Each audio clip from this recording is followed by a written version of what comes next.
You gotta be freaking kidding me. My luck. These are the latest photos coming out of Hong Kong, and this is my GoFundMe fundraiser to be in Hong Kong. Goodness, golly gracious. Family-friendly show, no cursing here. Yeah, go for it, Luke. Oh my goodness. Yeah, my freaking luck. And yeah, oh yeah, they just started using water cannons. They never did that before. They started using water cannons against the protesters in Hong Kong. I got hit with one of those in France. It's not pleasant. It's not nice.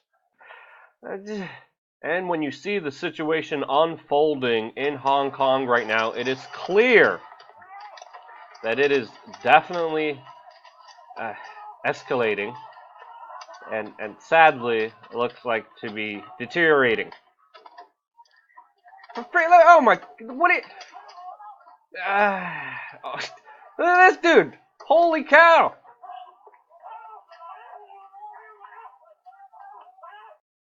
What? A language barrier is going to be fun to try to understand here. But the situation from moments ago is extremely worrying, as you clearly see two police officers with revolvers, reports of one shot fired into the sky after scuffles that led to this situation where a number of protesters were fighting the police in what looks like one of the side corner streets of Hong Kong, a situation that was very violent, that escalated to the following photos that you're seeing unfold here. And with many people expecting this situation to unfold to Tiananmen Square 2.0, which I really hope does not happen. I mean, holy cow, there was even a Molotov cocktail thrown yesterday, and then, I mean, this footage is just insane. And with definitely no end in sight, this protest or revolution or incursion definitely does not have an end in sight. And I freaking asked for the bare minimum. This is only for this is only probably for a flight and just a hotel. For frick's sakes, guys, breaking news. I have an emergency news report that I have to do at Burning Man at the Cuddle Dome. I have to go there immediately. I apologize for I'm gonna have to change the text here. Full independent reporting in the Cuddle Dome at Burning Man. Oh no. Oh. Anyway, no, I'm being facetious. I'm skipping Burning Man this year. I'm going to be there on the ground. This is definitely an important world event with all of the eyes on it, which is only fair to be able to document it and look at it from a critical, independent point of view, which we're going to be doing. So again, sincerely, thank you for everyone supporting my demise. I mean, supporting my GoFundMe. I appreciate you guys deep down. Thank you. So definitely stay tuned for more coverage here of all the developments that will be unfolding here on this independent media broadcast that is financed, obviously, by you guys. So yeah, that should be interesting to experience. I mean, this is a very, very historic moment. There's a lot of nuance. There's a lot of things to cover. I mean, just some of these photos. I mean, I'm trying to move on to the next story, but like, so just some of these photos are absolutely mind-boggling. That something on this scale, something on this intensity, something that many times leaves me for lack of words is unfolding right now, and it is definitely something that we should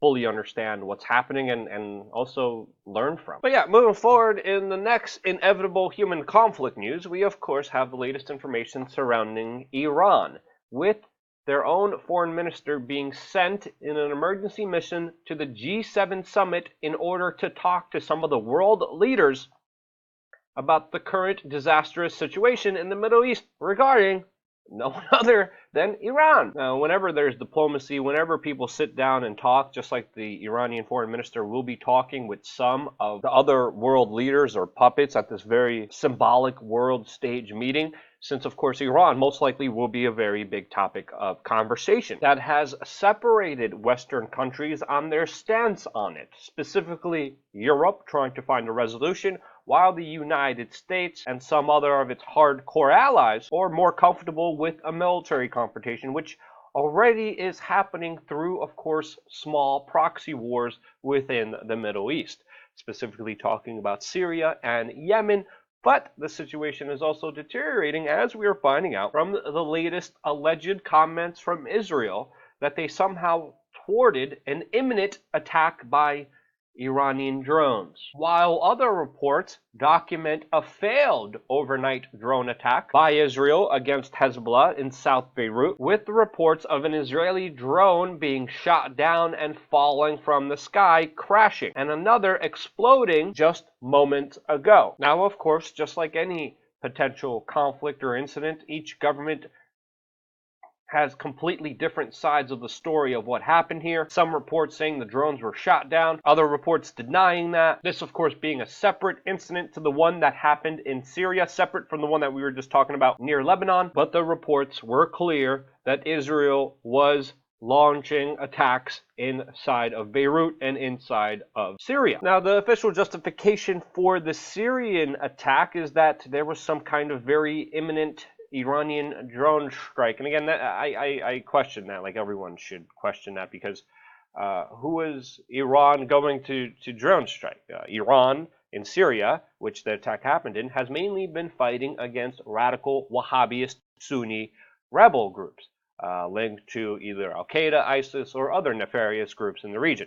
Was Iran deciding to be emboldened and somehow attack Israel? Well, that would be a major escalation that hasn't really happened on Israeli soil by Iran in this particular context, and them sending 2 drones to do so is very incomparable. It's very unlikely that this was somehow an imminent threat against Israel, since if there was an official attack by Iran and their forces against Israel on Israeli soil, you would definitely expect more than just some Iranian attacks or some Iranian drone strikes on that specific region, which of course would lead to a bigger conflict throughout the entire region. So again, the entire area is on high alert, and we have to understand here that the Israeli-Iranian conflict is at the edge of war, and is already at war in proxy situations, but could deteriorate towards a bigger escalation, which I believe is also inevitable, since, it's already happening. Now, in other what the frick is going on news that boggles the mind, we of course have some new developments surrounding Jeffrey Epstein, with now more pictures coming out of now Woody Allen being pictured leaving Jeffrey Epstein's The Very Powerful Pedo's mansion after a, quote, lavish party that was done in no one other than Prince Andrew's honor. Other people who attended were, of course, celebrities like Katie Couric, Chasey Handler, and George Stephanopoulos. But as you know, 2 days ago, I even brought up Woody Allen when comparing him to the looks of Bill Gates, since Bill Gates, again, refuses to answer why he flew with Jeffrey Epstein, and how, in a strange way, how one of the world's richest men was asking Epstein advice about money. So again, everything here is extremely strange, but I was wondering, would Woody Allen be one of the people who was connected to Jeffrey Epstein? And surprise, surprise, he is. And who would have thought? A guy named Woody, who again married his adopted daughter, who surprisingly also goes to the orgy island on the Lolita Express. Yes, nothing suspicious is happening here. Yeah, totally nothing to worry about here. Definitely nothing that the feds should actually take seriously or investigate, because clearly what happened to Jeffrey Epstein was just an accidental suicide, right, guys? I mean, for frick's sakes. I mean, and again, this is what also kind of boils my blood, is the fact that the person in charge of investigating this, his father's tied into Jeffrey Epstein and his start, and this is all done under Donald Trump. Donald Trump's Attorney General officially said that, yes, Jeffrey Epstein committed suicide. I can't even say it. I can't even say it because of how audacious and how in your face of much of a lie it is. And this is what the top guy investigating all this believes. I mean, you're not supposed to come to a conclusion before finishing your investigation, but what are you going to do when you have royalty covering everything up?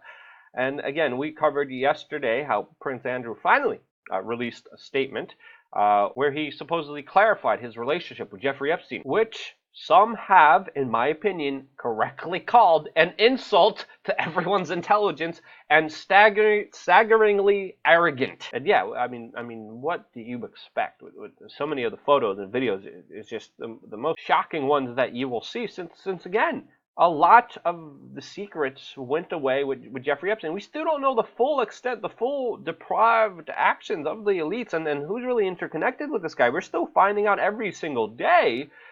Because allegedly this man is no longer with us. We're also finding out that it was this high royalty, Prince Andrew, that again, as we covered, flew on the Lolita Express, with also now coming out Miss Russia, who was later judged for drug offenses. Gee, what a surprise there. And again, we have to understand here, when you logically look at the facts, when you logically look at the circumstances and situations, the official story is extremely disrespectful to the general public, and this is why we should always be extremely skeptical of any authority and power. And again, many people aren't buying it. Many people aren't buying Prince Andrew's official response. These people want this story to go away. These people want the mention and understanding of the greater implications here not to be understood by the general public, because if we understood that, their whole game and their whole Ponzi scheme and them standing on the high horse telling us what to do won't ever work, because these are some of the most sick, deprived individuals in our society that are propagated to us on television by Hollywood, by Washington, D.C. as some kind of exuberant, great, beautiful role models, and really most of them are pedophiles or victims of other pedophiles or other sexual abusing monsters that take advantage and usually believe in some dark, sinister, satanic, evil, Luciferian magic crap.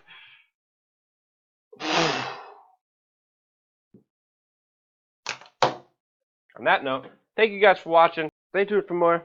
Love you.